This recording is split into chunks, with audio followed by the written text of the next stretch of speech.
على سيدنا ونبينا ومولانا محمد النبي الأمي وآله وأصحابه وبارك وسلم. اللهم افتح علي فتوح العارفين بحكمتك وانشر علي رحمتك وذكرني ما نسيت يا ذا الجلال والإكرام. صلی اللہ تعالی علی خیر خلقہ سیدنا محمد وآلہ واصحابہ اجمعین برحمتک یا ارحم الراحمین. نحمده ونصلی ونسلم علی حبیبہ الکریم.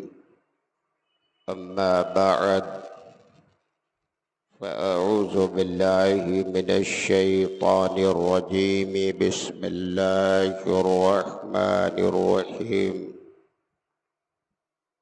ولو أنهم إذ ظلموا أنفسهم جاءوك فاستغفروا الله واستغفر لهم الرسول لوجدوا الله توابا رحيما. آمنت بالله صدق الله مولانا العظيم وصدق رسوله النبي الكريم ونحن على ذلك لمن الشاهدين والشاكرين والحمد لله رب العالمين. مقتدر بعظمت علماء اکرام و معزز سامعین نظام، محترم حاضرین ذوی الاحترام، السلام علیکم ورحمۃ اللہ وبرکاتہ.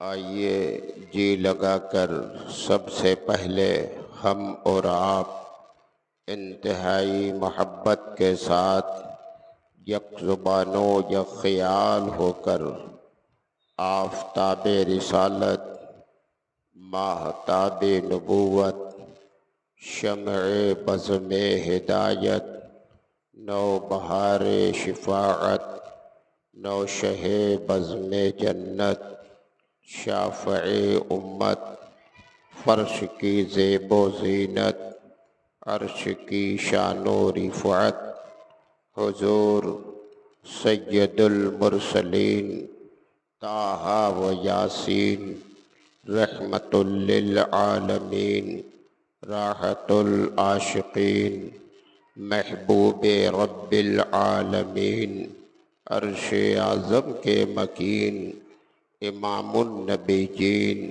سرکار احمد مجتبیٰ محمد مصطفیٰ علیہ تحیۃ والثناء کی بارگاہ بے کس پناہ میں جھوم کر بآواز بلند درود و سلام کا نذرانہ پیش کریں اور سب مل کر پڑھیں. اللہم صلی علی سیدنا و نبینا و مولانا محمد النبی الامی وآلہ و اصحابہ و بارک وسلم.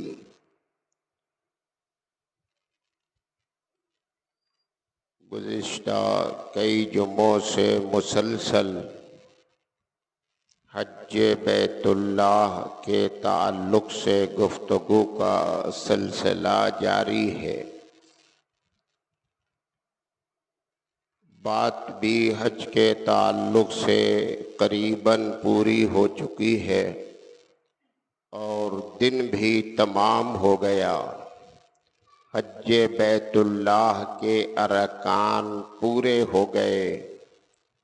دنیا کے کونے کونے سے بندگان خدا و فرزندان اسلام جو حج بیت اللہ کی نیت و ارادے سے مکۃ المکرمہ کی مقدس سرزمین پر حاضر ہوئے، ان تمام نے ارکان حج پورے کر لیے، اب واپسی کا سلسلہ شروع ہو چکا ہوگا۔ جو لوگ بہت پہلے سے گئے ہوئے ہیں ان کی واپسی اتنی جلدی ہوگی، جو لوگ آخر میں گئے ہوئے ہیں اب ان کی حاضری مدینۃ الرسول میں ہوگی۔ پہلے جانے والے پہلے حاضری دے لیتے ہیں مدینہ کی مقدس سرزمین پر، بعد میں جانے والے لوگ بعد میں حاضر دیتے ہیں۔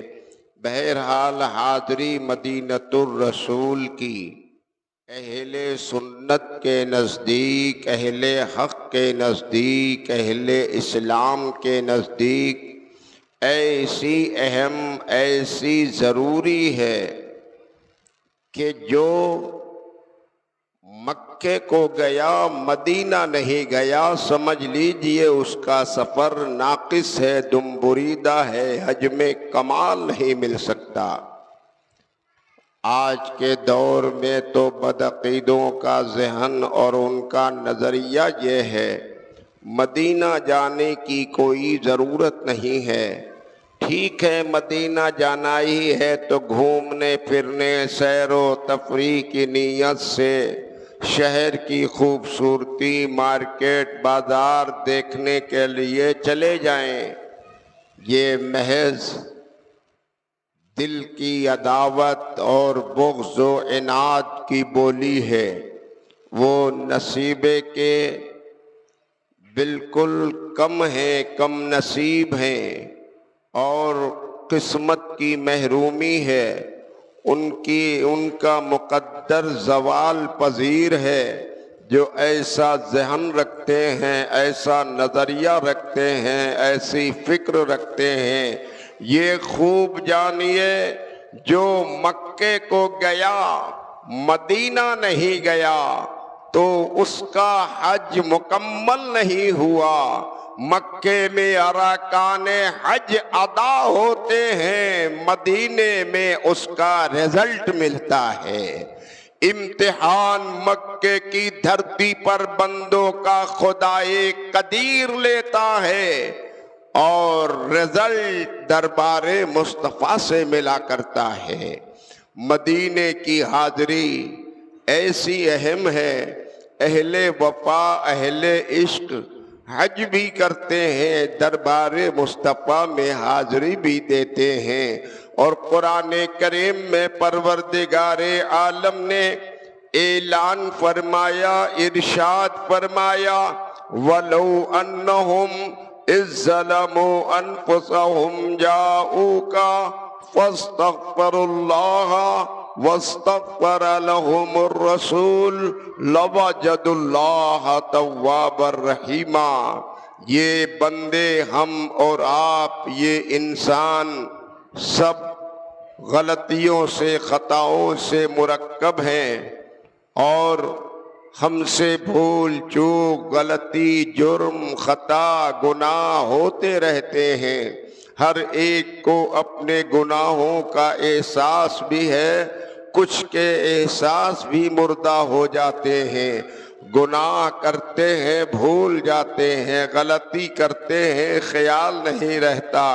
حالانکہ غلطی ہو جانا، جرم ہو جانا، گناہ ہو جانا یہ ممکن ہے، ہو سکتا ہے۔ گناہ کر کے یاد کرنا یہ بڑی بات ہے، ایمان کی دلیل ہے۔ جس کے سینے میں ایمان کی روشنی ہوتی ہے، ایمان کا جلا ہوتا ہے، ایمان کا اجالا ہوتا ہے، وہ گناہ اگر کر بھی لیتا ہے تو احساس بیدار ہو جاتا ہے، تڑپ جاتا ہے، بے قرار ہو جاتا ہے، ندامت کے آنسو آنکھوں سے نکلنے لگتے ہیں، اور اپنے مولا کے حضور وہ دست بستہ حاضر ہو کر آہوزاری کرتا ہے، استغفار کرتا ہے۔ اپنے گناہوں کی تلافی کی فریاد کرتا ہے تو پروردگار عالم اس کے گناہ کو اپنے فضل و کرم سے معاف فرما دیتا ہے۔ لیکن دور نازک ہے، پرفتن دور ہے۔ اللہ تعالیٰ نے ہمیں اور آپ کو سب کو یہ تعلیم دی ہے، وَلَوْ أَنَّهُمْ إِذْ ظَلَمُوا أَنفُسَهُمْ جَاءُوكَ، اگر انہوں نے اپنے جانوں پہ ظلم کر لیا ہے۔ جانوں پہ ظلم کرنے کا مطلب یہ ہے کہ اگر آپ سے کوئی گناہ ہو گیا، کوئی غلطی ہو گئی، کوئی جرم ہو گیا، کوئی خطا ہو گئی ہے، انسان ہیں آپ، ہو سکتا ہے گناہ غلطی آپ اس کے مرتکب ہو سکتے ہیں۔ صرف دو تین لوگ ایسے ہیں تخلیقات پروردگار میں جو معصوم عن الخطا ہیں۔ ایک انبیاء و مرسلین کی جماعت معصوم عن الخطا ہے، گناہ اور غلطی کا امکان ہی نہیں ہو سکتا، کوئی سوچ بھی نہیں سکتا۔ فرشتے معصوم ہیں اور اولیاء اکرام، محبوبان خدا، اللہ کے مقرب ترین بندے، یہ معصوم تو نہیں ہیں لیکن محفوظ عن الخطا ہیں۔ اللہ اپنے کرم سے انہیں گناہوں سے محفوظ فرما دیتا ہے۔ ان کی طاعت، عبادت، ریاضت، تقوی، طہارت، جہاد، مشق نفس، اپنی نفس کشی کی کوشش اور اللہ کے فرامین کی تابعداری کرنے کے صلے میں اللہ انہیں محفوظ عن الخطا بنا دیتا ہے۔ اس کے علاوہ اور جتنے بھی بندگان خدا ہیں ان سے گناہ ہو سکتے ہیں، ہوتے ہیں، جرم ہو سکتا ہے، ہوتا ہے، غلطیاں ہو سکتی ہیں، ہوتی ہیں۔ اور جب آپ سے غلطی ہو جائے، جرم ہو جائے، گناہ ہو جائے، بہت ایسے بھی لوگ کچھ ملتے ہیں کہ پوری زندگی گزر رہی ہے، بچپن سے ضعیفی آ گئی، کبھی ایک سجدہ نہیں نصیب ہوا، کبھی ایک رکعت نماز نہیں پڑھی، اور آدمی اگر انہیں مشورہ دیتا ہے، ارے بھائی اب عمر ہو گئی، بوڑھے ہو رہے ہو، کم از کم نمازی ہو جاؤ، نماز کی پابندی کرو، تو ان کا جواب ہو جاتا ہے، بڑی آسانی سے جواب دیتے ہیں، ارے ہم نے تو کبھی نماز ہی نہیں پڑھی، اب پڑھ کے کیا کروں گا، اب پڑھنے سے کیا فائدہ ہے۔ گناہ کر رہے ہیں، شراب نوشی میں زندگی گزر رہی ہے، نافرمانی میں پڑے ہیں، ایک رکعت کبھی زندگی میں نماز نہیں پڑھی۔ کچھ لوگ ہوتے ہیں کہ صرف عید اور بقرہ عید کی نماز پڑھتے ہیں، کچھ ایسے بھی ہیں جو صرف جمعہ کی پڑھ لیتے ہیں، لیکن یہ محض ایک غفلت ہے، اہمیت کو دل میں بسائیے۔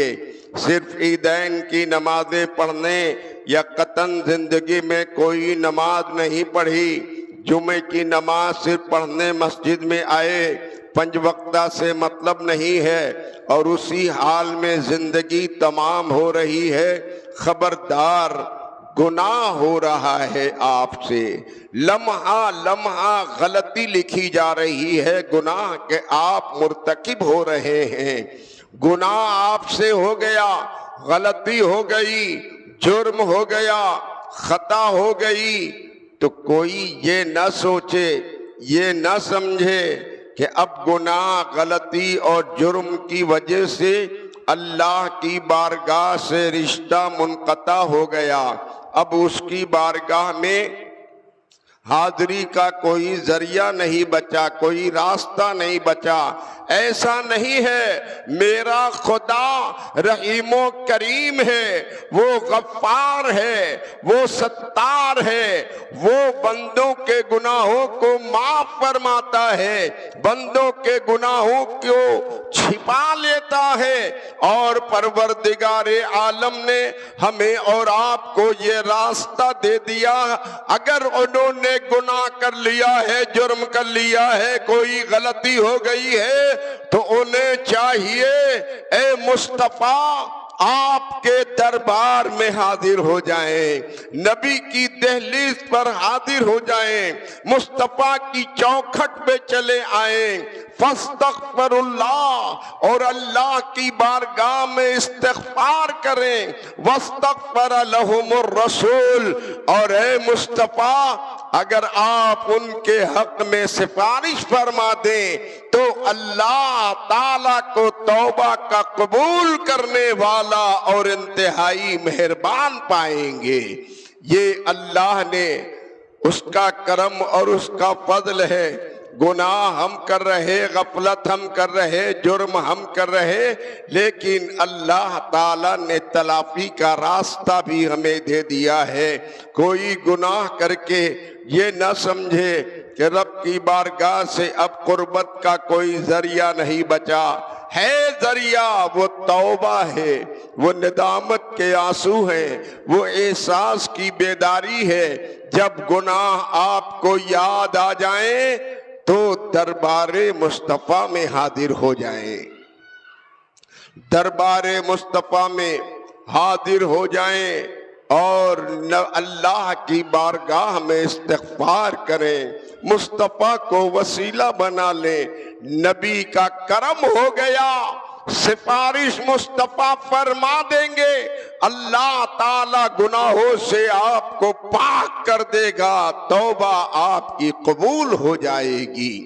یہ قرآن کریم کی آیت پاک ہے جس میں اللہ نے ہمیں اور آپ کو گناہوں سے پاک ہونے کے لیے راستہ دیا ہے، ذریعہ دیا ہے، وسیلہ دیا ہے۔ جو لوگ مدینہ جانا ضروری نہیں سمجھتے، بدعت جانتے ہیں، فضول جانتے ہیں، سمجھ لیجئے کہ ان کے پاس گناہوں کی تلافی کا کوئی انتظام ہی نہیں ہے۔ ایسے ایسے حاجی ملتے ہیں، ایک صاحب حج بیت اللہ کر کے آئے، لوٹ کر آئے تو اب دماغ ان کا بالکل عرش پہ ہے، اب کسی سے ملتے نہیں، اب کسی سے باتیں نہیں کرتے، اب وہ بڑے فخر سے چلتے ہیں، اکڑ کے چلتے ہیں۔ پہلے تو اپنے پاس پڑوسی سے، اپنے محلے والوں سے، اپنے احباب سے جھک جھک کر ملا کرتے تھے، بڑے اخلاق سے ملتے تھے۔ جب سے حج کر کے آئے تو اب ان کی حالت یہ ہے کہ اب وہ کسی سے نگاہ نہیں ملاتے، اکڑ کے چلتے ہیں، فخر سے رہتے ہیں۔ کیوں، کیا بات ہے؟ تو ان کا جواب ہے، ارے میں نے تو حج بیت اللہ کیا ہے، حج کیا ہے تو کیا ہوا، میں اب سب میں افضل ہو گیا، سب میں مکرم ہو گیا، سب میں اعلیٰ ہو گیا، سب میں اونچا ہو گیا، میرا مقام اونچا ہے۔ کیسے؟ جواب دیتے ہیں، کیا تم نے نہیں سنا ہے؟ نبی نے فرمایا ہے جو حج بیت اللہ کرتا ہے وہ گناہوں سے ایسے پاک ہو جاتا ہے جیسے آج ہی اپنے ماں کے پیٹ سے پیدا ہو رہا ہے۔ جواب دیا، میں نے حج کیا ہے اس لیے میں گناہوں سے پاک ہو گیا ہوں، اب میرا اور تمہارا کوئی مقابلہ نہیں ہے، تم لوگ تو گناہوں میں ملوث ہو، میں گناہوں سے ایسا پاک ہو گیا ہوں کہ جیسے آج ہی ماں کے پیٹ سے پیدا ہو رہا ہوں۔ سن لیا؟ تو ایک صاحب نے کہا کہ ارے صاحب ٹھیک ہے، فرمان رسول اپنی جگہ مسلم ہے، بے شک سچ فرمایا مصطفیٰ نے، لیکن مجھے یہ بتائیے کہ آپ نے حج بیت اللہ کیا ہے تو ارکان حج اللہ نے قبول کیا بھی کہ نہیں کیا؟ اگر ارکان حج قبول ہو گئے تب تو آپ گناہوں سے پاک ہو گئے، اور اگر حج آپ کا قبول نہیں ہوا تو جیسے کل آپ کی پوزیشن تھی ویسے ہی آج بھی ہے۔ تو کہنے لگے میرا حج کا سارا رکن اللہ نے قبول کیا ہے۔ تو کہا کہ بھیا ثبوت چاہیے نا، ہر دعوے کے واسطے دلیل چاہیے، ہر دعوے کے واسطے ثبوت چاہیے، آپ ثبوت دیجئے کہ اللہ نے قبول کیا کہ نہیں کیا۔ تو زبان بند ہو گئی، خاموش ہو گئے، کہیں گے کیا، کس کو پتا، ہم میں آپ میں کوئی نہیں جانتا کہ ہماری عبادت، ہماری ریاضت، ہمارے سجدے، ہمارا تقوی، ہماری طہارت، ہمارا سب کچھ حسن عمل قبول ہو رہا ہے کہ نہیں۔ رحمت پروردگار پر یقین ہے، امید ہے کہ پروردگار کمیوں کو معاف فرمائے گا، سب قبول فرمائے گا۔ لیکن اگر کوئی ثبوت مانگ لے کہ آپ ثبوت دیجئے کہ قبول ہوا، تو زبان خاموش ہو جائے گی، ثبوت نہیں مل سکتا۔ حج کر کے آئے تھے، مدینہ جانا ضروری نہیں سمجھا تھا، اور حج بیت اللہ سے لوٹ کے آئے تھے، فخر و گھمنڈ کے ساتھ اکڑ کر چل رہے تھے۔ جب سوال کر دیا گیا کہ آپ کے ارکان حج قبول ہیں تو ثبوت دیجئے، زبان خاموش ہو گئی، کوئی جواب پاس میں نہ تھا، سر جھکا کے کھڑے ہو گئے کہ ایک دوسرا دیوانے رسول سامنے سے آ رہا تھا، غلام مصطفیٰ آ رہا تھا، نبی کا دیوانہ آ رہا تھا، وہ بھی تازہ ترین حج بیت اللہ سے لوٹ کر آیا تھا۔ سارے لوگ اس آنے والے وفادار رسول کی طرف مخاطب ہو گئے اور کہا کہ جناب آپ بھی تو حج بیت اللہ سے لوٹے ہیں نا؟ کہا بے شک الحمدللہ میں نے بھی ارکان حج ادا کیا ہے۔ کہا کہ آپ کے ارکان حج اللہ نے قبول کیا کہ نہیں کیا؟ تو اس نے جواب دیا مجھے تو معلوم نہیں، میں نے عمل کیا، رکن ادا کیا ہے، اللہ نے قبول فرمایا کہ نہیں فرمایا مجھے تو اس کا علم نہیں ہے، میرے پاس تو کوئی ثبوت نہیں ہے۔ کہا کہ تو پھر آپ کے حج کے بارے میں کیا سمجھا جائے؟ اس نے برملا جواب دیا اے سوال کرنے والے نادانو، سنو سنو، میں نے مکے میں ارکان حج ادا کیا ہے اور مدینے میں نبی کے دربار میں حاضری دی ہے، میں نے وہاں کی زیارت کیا ہے اور میرے نبی نے ارشاد فرمایا ہے من زارا قبری وجبت لہو شفاعتی، جس نے میری قبر کی زیارت کر لیا اس پر میری شفاعت واجب ہے۔ حج قبول ہوا ہو نہ ہوا ہو، لیکن مصطفیٰ کے فرمان پر میرا ایمان ہے، مجھ پر نبی کی شفاعت واجب ہو گئی ہے۔ یہ کون کہہ رہا ہے؟ اہل وفا کہہ رہا ہے، اہل سنت کہہ رہا ہے، نبی کا دیوانہ کہہ رہا ہے، نبی کا غلام کہہ رہا ہے۔ ایسے ایسے حج کرنے والے ہیں، کچھ تو مکے جاتے ہیں وہیں سے چلے آتے ہیں، کچھ ایسے بھی ہیں کہ صاحب مکہ بھی نہیں جاتے۔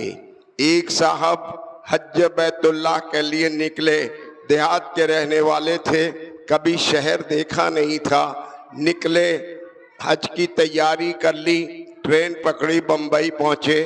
بمبئی پہنچے تو وہاں کا رنگ و روغن، نکھار، وہ سٹی کی بہاریں، رونق سے بائش، یہ کچھ جو دیکھا تو دیکھ کر حیران ہو گئے، کبھی شہر دیکھا نہیں تھا۔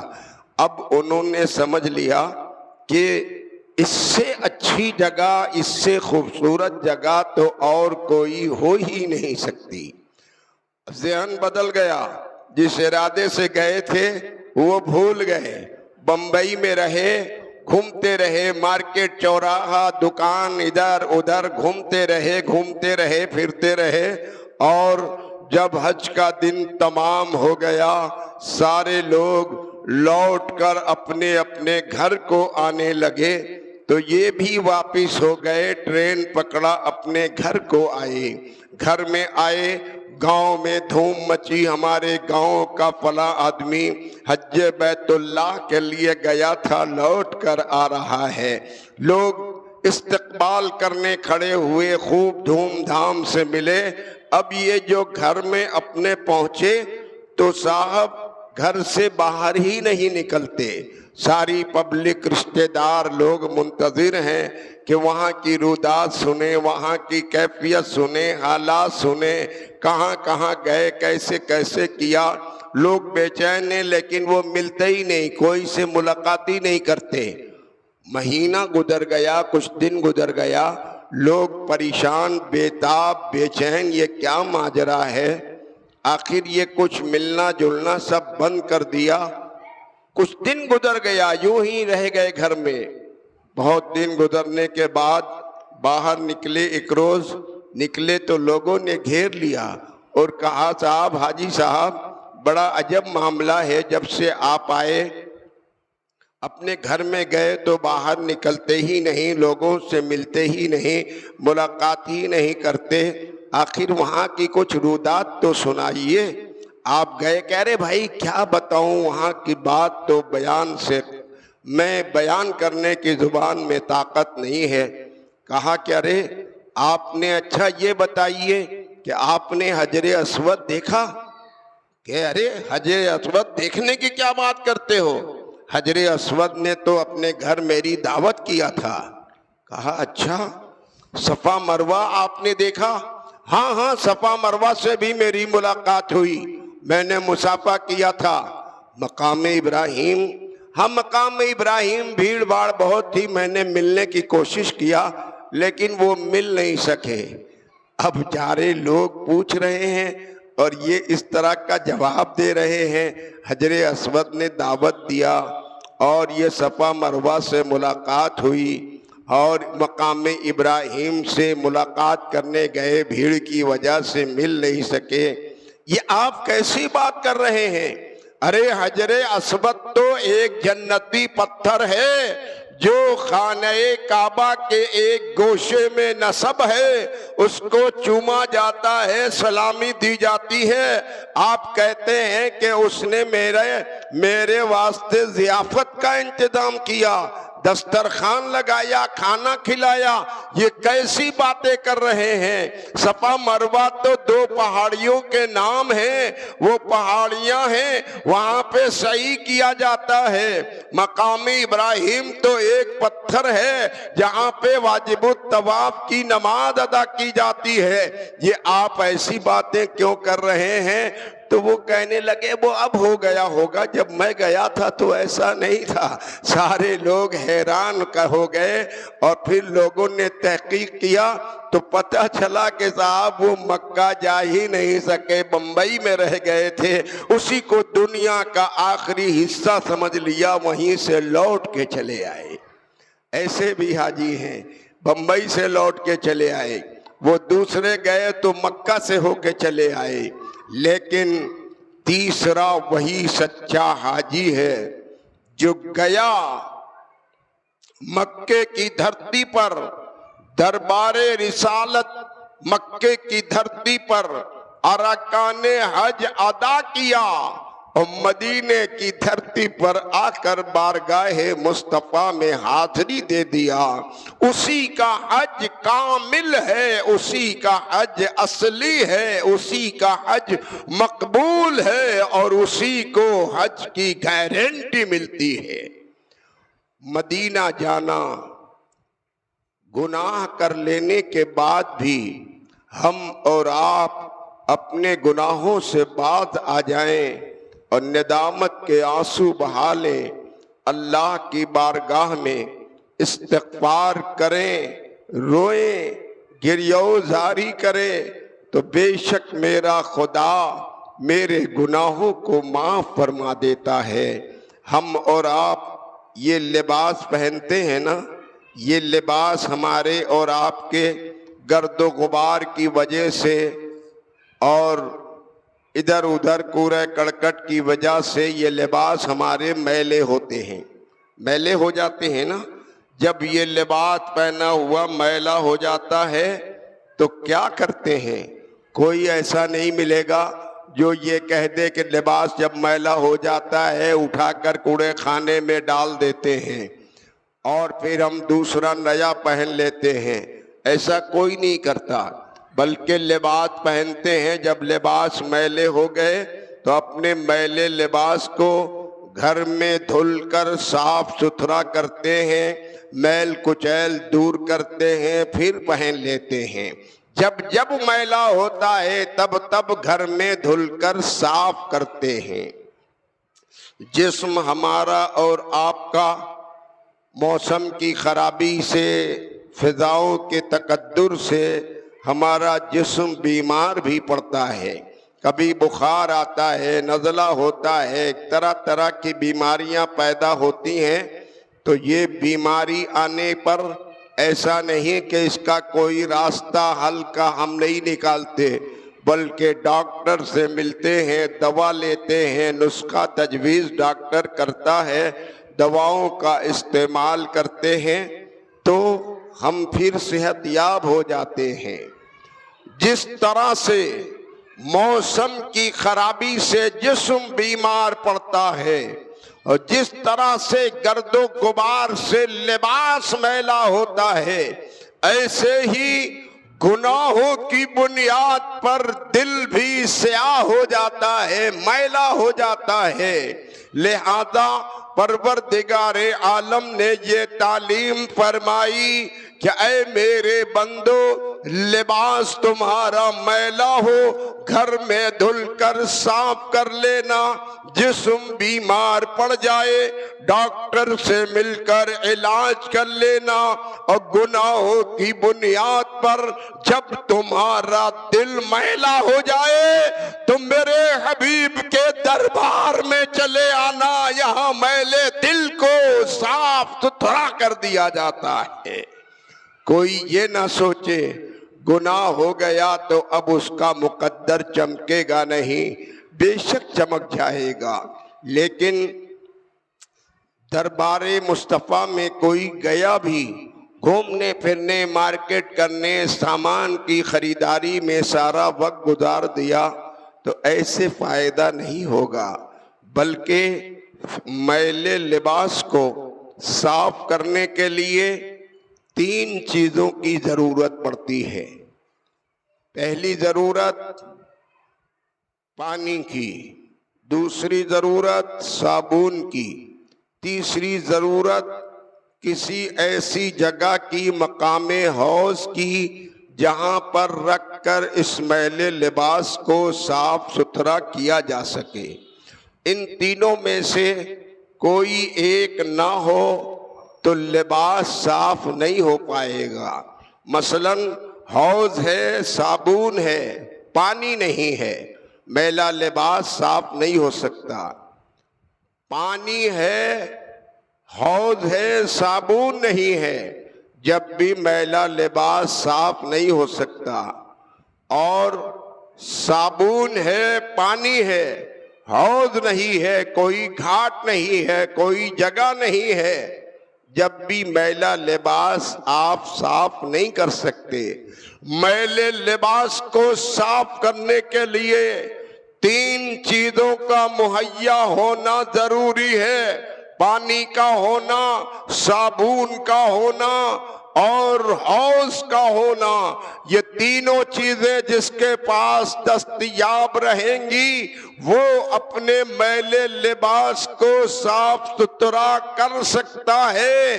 بلا تشبیہ و تمثیل گناہوں کی بنیاد پر قلب سیاہ ہو گیا، دل میلا ہو گیا تو رب قدیر نے ٹھکانہ بتا دیا، دربار مصطفیٰ کو حوض بنا لینا، عشق رسالت کو صابن بنا لینا، ندامت کے آنسوؤں کو پانی بنا لینا، تمہارا دل صاف ستھرا ہو جائے گا۔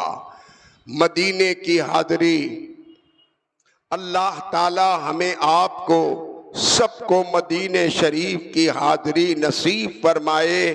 اس مقدس دیار میں ہم اور آپ جائیں، ارکان حج بھی ادا کریں، دربار مصطفیٰ میں حاضری بھی ہو جائے انشاءاللہ العزیز۔